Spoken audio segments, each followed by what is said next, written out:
Welcome back, guys, to the Top T Testosterone Fundamentals course. In this video, we're going to talk about competition. Competition is the ultimate acute spiker of testosterone and free testosterone.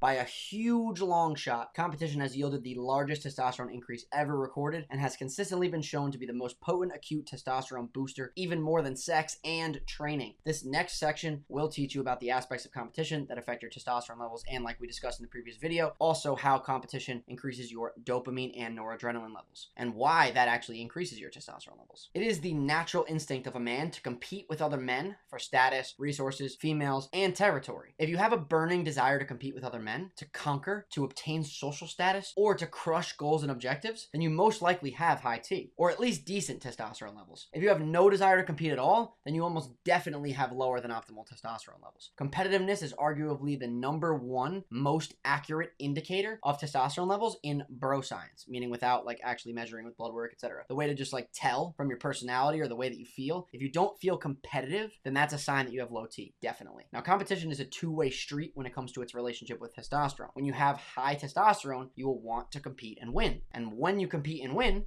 you will also raise your testosterone. So this is a great positive feedback loop for achieving top T, competing and winning. Now the key here is to discover what you're good at and always compete in it. You want to put your status and the resources on the line if possible and minimize your losses. So in this section, we're going to cover the science on how competition affects our testosterone levels as men and how that's applicable to you in your life. So, in nature, winning a battle would have given you access to all of the resources of the opponent you defeated, whether that be another man or an animal that you hunted. This mechanism is still wired into us. So when your brain perceives that you're in a better position socially, your body also anticipates an additional access to resources. So keep in mind that testosterone production begins in the hypothalamus, in your brain, and your perception does affect your reality and your biology. When you win a competition and you gain resources, you now have to protect those resources. So your body will produce more testosterone to equip you to do that. The body is intelligent. This has been shown in humans as well as many other animals, even fish. Winners are more likely to keep winning across the entire animal kingdom. For this reason, when you're in a position with resources and the ability to protect those resources, you can live in a surplus. Like I've posted about before on social media, like I've discussed in this course and the Top T Nutrition course, when your survival is no longer an issue, reproduction becomes a new priority.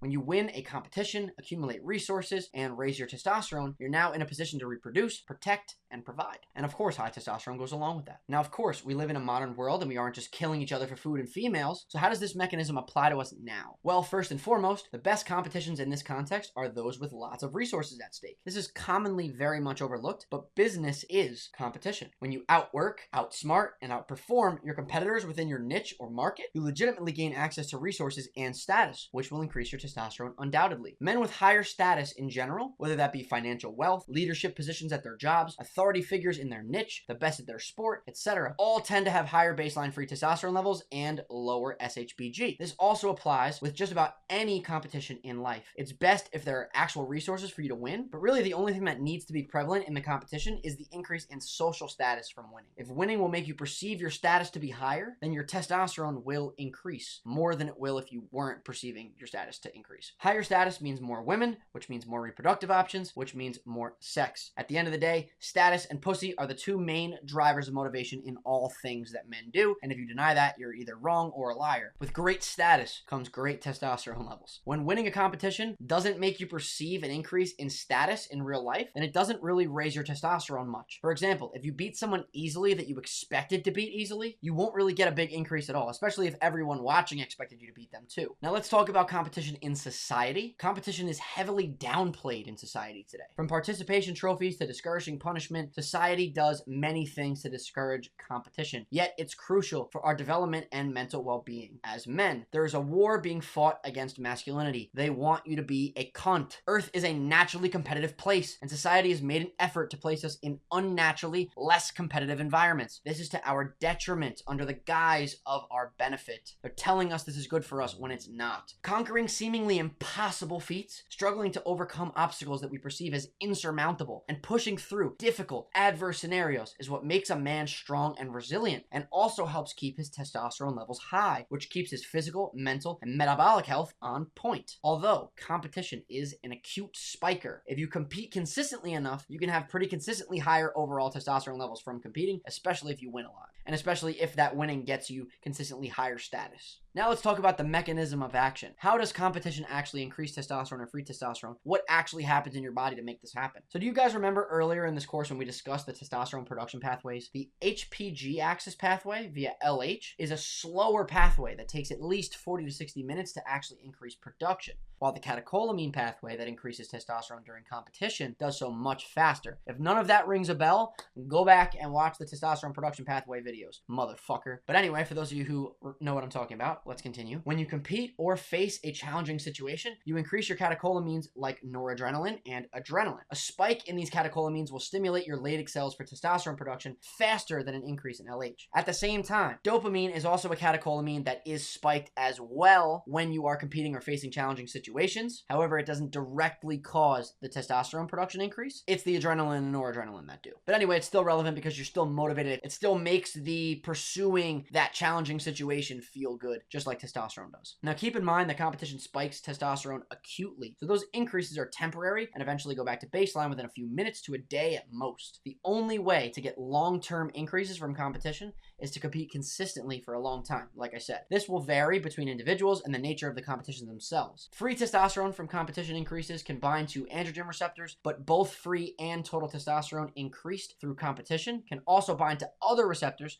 and work through the non-genomic pathway to yield benefits like confidence, strength, focus, etc. In fact, most of that free testosterone increase from competition will work through the non-genomic pathway and will yield you most of those mental or nervous system-like benefits. So as we've discussed multiple times already, during a competition, your testosterone levels increase. After the competition is over, your testosterone levels increase even more, especially if you win. Again, this is still temporary, not a permanent or long-term increase, but when you lose, your testosterone levels can decrease, can actually stay the same, or can even still increase depending on a few factors. We love the underdog story. If you did really well against somebody who was supposed to kill you and beat you really easily, and you get status from that, people are impressed by the performance you put on against that person who was way better than you, that can still help your testosterone levels go higher, even though you lost. Now, we still see this same thing throughout the entire animal kingdom. Testosterone levels increase significantly whenever males are competing for status in mates, and then go back down to baseline when they're not competing. Testosterone levels don't stay high indefinitely after competition because the body wants to conserve resources, and maintaining super high T all the time can be taxing. Now we're going to talk about status and testosterone. The number one element of competition that drives testosterone the most is social status.